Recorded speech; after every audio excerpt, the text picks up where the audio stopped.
아침 뉴스의 맥을 짚어드리는 시간 뉴스연구소. 오늘도 두 분의 연구위원 함께합니다. CBS 조태임 기자, 경향신문 박순봉 기자, 어서 오십시오. 안녕하세요. 예, 첫 뉴스 어디로 갈까요? 항소폭이 문제 없다는 법무장관. 어제 정성호 법무부 장관이 대장동 항소포기 논란과 관련해서 기자들 앞에 섰습니다. 네, 정성호 장관 입장은 항소를 안 해도 이제 문제가 없다고 판단했다는 것이고요. 그리고 검찰의 의견을 전달했는지에 대해서도 대검찰청에 여러 사정을 고려해 신중히 판단해달라는 의견을 전달했다고 말했습니다. 그러니까 항소포기가 지시가 아니라 신중히 판단하다는 의견 전달이었다는 설명인데 정성호 장관 발언은 직접 들어보시겠습니다. 형 선고가 검찰 구형량보다도 더 높게 나온 부분도 있고 좀 신중하게 잘 판단하라 했던 거고, 아니 이 사건과 이재명 대통령과 무슨 관계가 있습니까? 이재명 대통령 이미 별개로 기소돼서 재판 진행 중이다가 지금 중단돼 있고, 그 관계자라고 하는 성남시의 공무원들도 재판을 따라받고 있습니다. 그건 그 재판이고요. 이 재판과 관련해서도 법원에서 분명히 대통령 관련해서 어떠한 그 판결 이유에서도 소시된 바가 없습니다. 신중히 판단하라는 의견을 두 번 전달했다는 거죠, 정 장관이? 네, 맞습니다. 처음에 보고가 왔을 때, 그리고 두 번째 보고가 왔을 때 이제 신중하게 판단했으면 좋겠다 이런 입장을 밝힌 건데, 또 그 마감 시한 다가와서도 이제 신중히 판단하라는 입장이었다는 거예요. 그래서 이제 판단에 신중을 기하라는 의견만 박혔을 뿐이지 항소를 포기하라는 취지나 그런 지시는 아니다 이런 입장이고요. 그리고 또 정 장관 어제 지금 영상에 나오진 않았는데 그 마감 당일에 남욱 변호사가 법정에서 검사가 배를 가른다고 이렇게 증언한 상황을 언급하면서 이 사건이 계속되면 오히려 정치적 문제가 될 수 있다고 판단했다고 이렇게 설명을 했고요. 그리고 지금 그 추징금 관련한 얘기들이 나오잖아요. 예. 이번에 항소 포기로 7천억 원 상당의 수익을 환수할 길이 막혔다 이 지적에 대해서 네. 몰수 추징은 피해자가 없는 경우 이제 국가가 대신하는 건데, 이번 사건 같은 경우는 피해자인 성남도시개발공사가 지금 민사 소송 중이기 때문에 추징이 불가능한 것도 사실이 아니다 이런 입장을 밝혔습니다. 그러니까 형사로는 못 받아도 민사로 받을 네. 수 있지 않느냐 이런 얘기인 네, 거예요. 맞습니다. 자, 어제 정 장관이 이렇게 입장을 밝혔지만 검찰 내부의 반발은 상당히 거세지고 있습니다. 네, 지금 노만석 검찰총장 권한 등에 대한 책임론은 커지는 상황인데, 평검사뿐 아니라 검사장, 지청장들까지 나선 상황이에요. 먼저 평검사로 구성된 이제 대검 검찰 연구관들이 어제 오전에 그 노만석 대행에게 입장문을 전달을 했어요. 예. 그래서 항소 포기 결정이 납득되지 않는다. 공소유지 의무를 스스로 포기한 결과를 초래했다. 그러면 거치 표명을 포함해 이제 책임을 다해달라 이런 여러 요구가 나왔다고 하고요. 예. 그리고 대검 부장 회의에서도 노 대행에게 직접 사퇴를 권했다는 얘기 있고, 또 이제 그 구체적 경위와 입장 이런 거 밝히라고 했다고 하고요.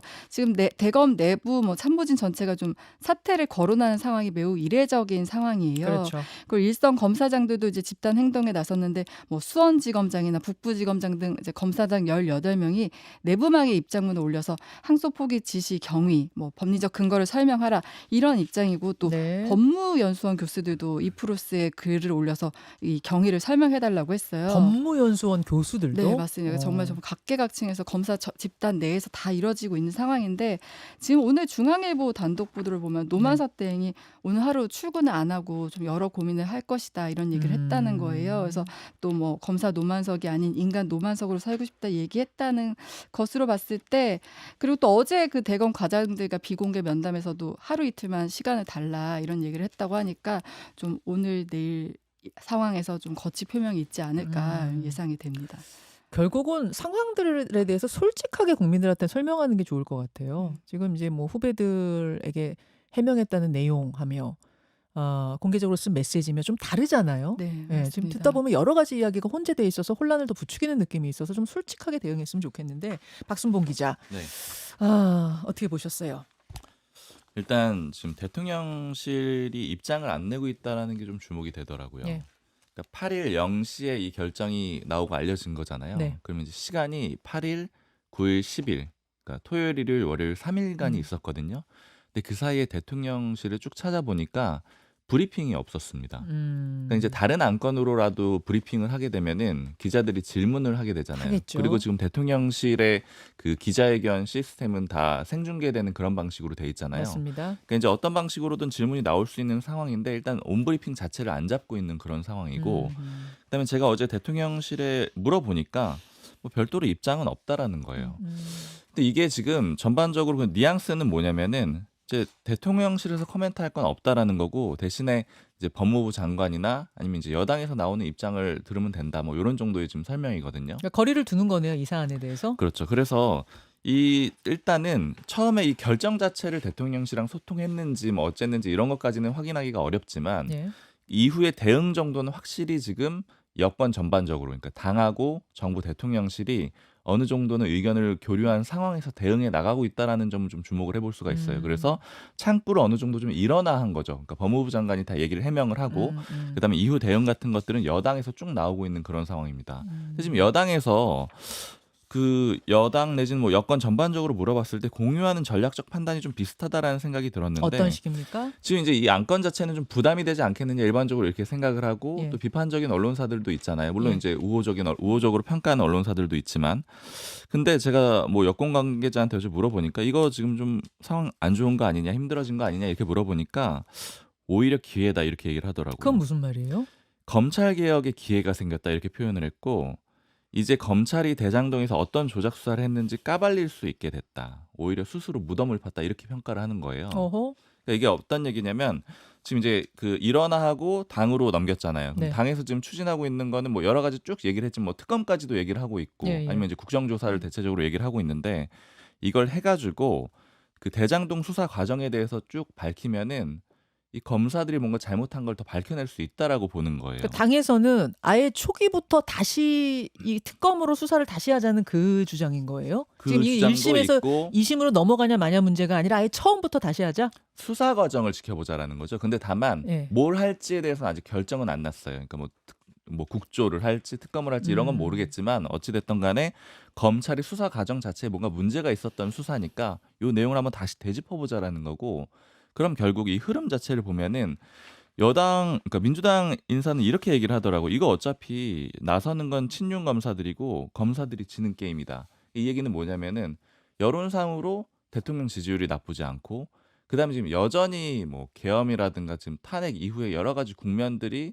소위 말하는 뭐 윤석열 전 대통령에 대한 안 좋은 분위기 그리고 여기에 덧붙여가지고 검사들에 대한 비판적 입장 이런 것들이 이어져 있다라고 보고 있으니까 수사 과정에서 뭐가 좀 잘못된 것만 딱 나오게 되면은 그럼 이 문제는 굉장히 클리어하게 넘어갈 거다 오히려 이렇게 생각을 하고 있다라는 오히려 거죠. 기회다라고 보는 게 민주당 입장이다. 여권에서는 그런 평가들이 좀 있고 사실은 이거는 뭐 어느 정도는 좀 지도부 쪽에 가깝다라고 보셔도 될 것 같아요. 그래요. 근데 이제 반면에 뭐 내부에서도 좀 비판적으로 보는 사람들이 있습니다. 좀 민주당 쪽의 얘기들을 들어봤을 때는 좀 무리하는 거 아니야 이런 평가들도 있고 그 다음에 이게 좀 준비가 됐을까 이런 얘기들도 좀 하고는 있어요. 그러니까 왜냐면은 지금 그러니까 여당 내에서고 야당에서도 이런 좀 관측들을 하는 건 뭐냐면은 이 문제가 상당히 좀 부담되는 문제일 수 있기 때문에 정권 1년 내에 다 처리하려고 했던 게 아닐까 이런 이제 해석들을 하고 있거든요. 그러니까 왜냐하면 정권 다들 이런 평가를 많이 쓰는 게 정권 1년이 넘어가면 여론이 냉정해지기 시작한다라는 거예요. 근데 정권 1년 정도까지는 네. 적어도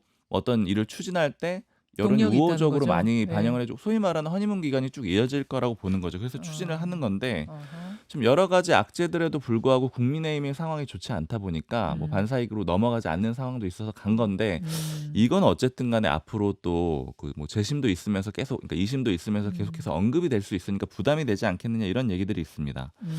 그리고 민주당 통해서들은 좀 법무부 쪽 얘기 중에 좀 인상적이었던 거는 이건 어떤 완전히 건가요? 확인된 거는 아닌데 지금 이제 검사들이 일부 나서 가지고 반발하고 있는 거잖아요. 네. 근데 그 김정숙 여사건 있었어요. 그러니까 옷 관련해 가지고 네네. 뭐 소위 말하면 옷값 관련해 가지고 검찰이 재수사를 요청을 해서 경찰은 이제 그냥 안 해도 되겠다라고 해서 정리를 했었는데 검찰이 재수사를 요청했거든요. 근데 그때 당시에 법무부의 입장이 뭐였는지 제가 기사를 찾아보니까 명확히 나오진 않는데 당에서 나온 얘기는 그때는 굳이 뭐 재수사까지 하느냐 이런 정도의 뉘앙스였다라는 거예요. 법무부는. 근데 이거는 검사들이 신경을 안 쓰고 그냥 재수사를 했다라는 거죠. 근데 그때는 외압이라는 얘기 전혀 안 했으면서 왜 이번에는 외압이라 그래? 그러니까 이런 불만들이 좀 나오고 있는 거예요. 그러니까 그때도 어느 정도 의견 표명을 법무부에서 했는데 수용을 안 했으면서 이번에는 왜 외압이라고 하느냐 이런 불만들도 좀 섞여 있습니다. 야권을 좀 봐야 될 것 같은데 네. 이제 아까 뭐 여권 같은 경우에는 제가 뭐 오히려 기회다 이런 평가들까지 나온다고라고 했었는데 예. 야당에서는 이거 굉장히 큰 건이고 잘 만들어 봐야 된다. 뭐 이런 얘기들이 좀 나오고 있거든요. 그건 또 무슨 얘기인가요? 그 좀 흥미로운 지점이 있는 게 지금 그 한동훈 전 대표가 굉장히 적극적으로 나서고 있어요. 검찰이 자살했다 이런 강력한 표현 썼었죠. 그리고 어제 이제 다른 라디오 방송에서 출연해 가지고 얘기하는 거를 보면은 그게 뭐 욕이라고 할 수 있겠죠. 그 욕 표현도 3번을 이제 뭐 진행자가 제지하는데도 반복을 해서 쓰면서 굉장히 좀 분개하는 그런 모습을 보이거든요. 네. 친한계 쪽에 물어보니까 이게 굉장히 좀 기회라고 보는 거예요. 왜냐면은 일단은 야당을 결집시킬 수 있는 기회이기도 했고 뭐 이런 식으로 좀 보고 있습니다. 근데 야권은 이거를 그러니까 그 국민의힘 지도부는 좀 천천히 끌어가자라는 거예요. 그러니까 제가 지금 말씀드리는 거는 한동훈 전 대표하고 야당 지도부가 약간 온도 차이가 있다라는 거예요. 한동훈 전 대표는 굉장히 적극적으로 쭉 추진해 나가고 있는데 지금 국민의힘 모 관계자가 하는 얘기는 뭐냐면 이건 굉장히 큰 건이니까 천천히 끌어가려고 한다. 그래서 그 토요일에 회의를 했는데 네. 당대표 원내대표 다 지도부 모여가지고 회의를 했는데 그때 나왔던 얘기들은 너무 앞서가지 말자. 차분하게 스텝을 올려서 나가고 지금 다 써버리면 나중에 쓸 카드가 없으니까 천천히 하자라고 하고 의총도 원래 바로 하려고 했었는데 그냥 긴급 의총 해가지고 하려고 했었는데 일정을 조정했다라는 거예요. 연기를 했다라는 거예요. 그래서 차근차근 진행하면서 이 건을 굉장히 크게 끌어가겠다라는 거죠. 그래서 지금 한동훈 전 대표 쪽에서는 이 건으로 좀 당을 결집시키고 주목될 수 있겠다라고 생각은 하고 있지만 좀 지도부하고는 조금 스텝이 안 맞는다 이런 평가들도 좀 내부에서 나오고 있습니다. 알겠습니다. 지금 정치권이 이 사안을 어떻게 바라보고 있는지를 깊숙하게 얘기해 주셨는데 사실 국민들 입장은 이런 거예요. 유죄가난 개발비리 일당이 몇 년 살고 나와서 수천억을 그냥 자기 주머니에 챙겨가는 게 맞아? 김만배는 참 좋겠다. 이제 이런 이야기가 지금 나오고 있는 거 아니에요?